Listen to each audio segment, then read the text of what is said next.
Hai semuanya, perkenalkan nama saya Nisa dan kali ini saya akan menceritakan ulang bacaan saya. Buku yang saya pilih adalah Filosofi Teras karya Henry Manampiring.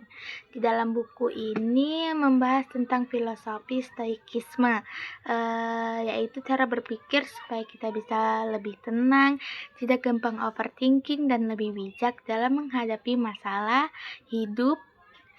Jujur, buku ini relate banget sama kehidupan kita sekarang, apalagi di era Gen Z yang sekarang ini yang sering banget stres, overthinking.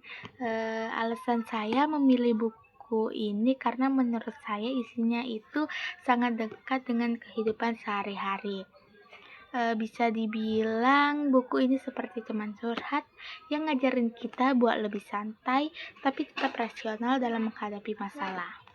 Oke, saya akan mulai menceritakan isi buku ini dari bagian awal yang sudah saya baca.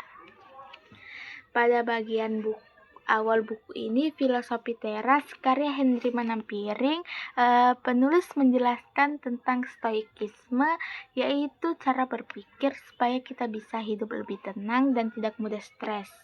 Intinya, kita diajarkan untuk tidak terlalu memikirkan hal yang sebenarnya tidak bisa kita kontrol. Penulis juga menjelaskan bahwa banyak masalah yang kita rasakan seperti cemas, takut dan overthinking. Kita sendiri terlalu khawatir tentang sesuatu yang belum tentu terjadi. Karena itu kita perlu belajar mengatur pikiran supaya tidak mudah terbawa emosi negatif. Salah satu hal penting yang dibahas adalah tentang membedakan mana yang bisa kita kendalikan dan mana yang tidak. Misalnya, kita tidak bisa mengatur apa yang orang lain pikirkan tentang kita atau kejadian yang sudah lewat, tapi kita bisa mengatur sikap dan cara kita merespon hal tersebut.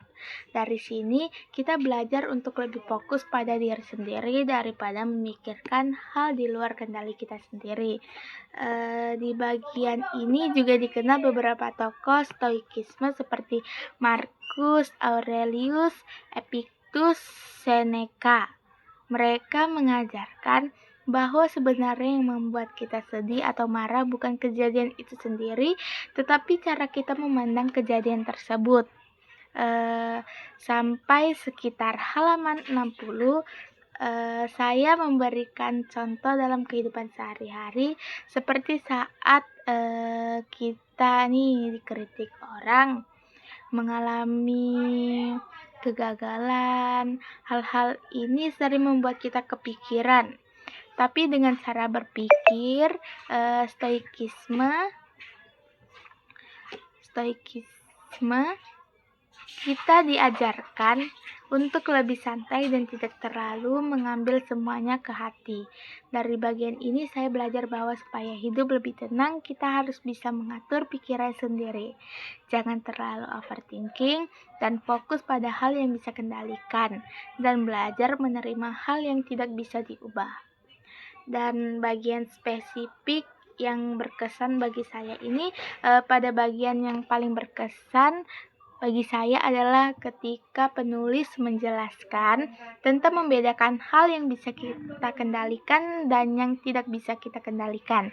Di situ dijelaskan bahwa kita sering merasa stres karena terlalu memikirkan hal-hal di luar kendali kita, seperti pendapat orang lain atau kejadian yang sudah terjadi. Menurut saya bagian ini sangat relate dengan kehidupan sehari-hari, apalagi di zaman sekarang di mana kita sering overthinking terhadap omongan orang.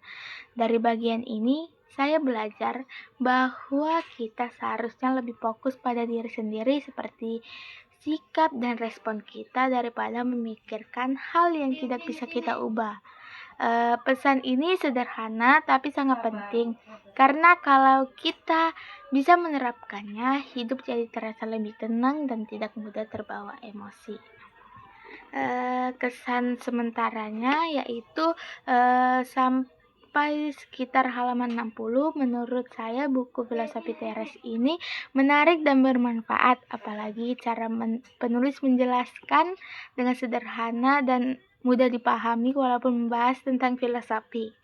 Saya merasa isi buku ini sangat relate dengan kehidupan sehari-hari. Dan buku ini mengajarkan kita untuk lebih tenang, tidak boleh terpancing emosi, dan lebih fokus pada hal-hal yang bisa kita kendalikan. Setelah membaca bagian awal ini, saya jadi mulai mencoba untuk mengurangi dan memikirkan hal-hal yang di luar kendali saya. Saya juga jadi penasaran dengan kelanjutan isi bukunya, karena sepertinya masih banyak pelajaran hidup yang bisa diambil. Dan penutup pada tahap 1 ini, itu saja cerita yang saya sampaikan. Semoga dari cerita ini kita bisa mengambil pelajaran bahwa hidup akan terasa lebih tenang jika kita bisa mengatur pikiran dan tidak terlalu memikirkan hal-hal yang tidak bisa kita kendalikan. Terima kasih sudah mendengarkan.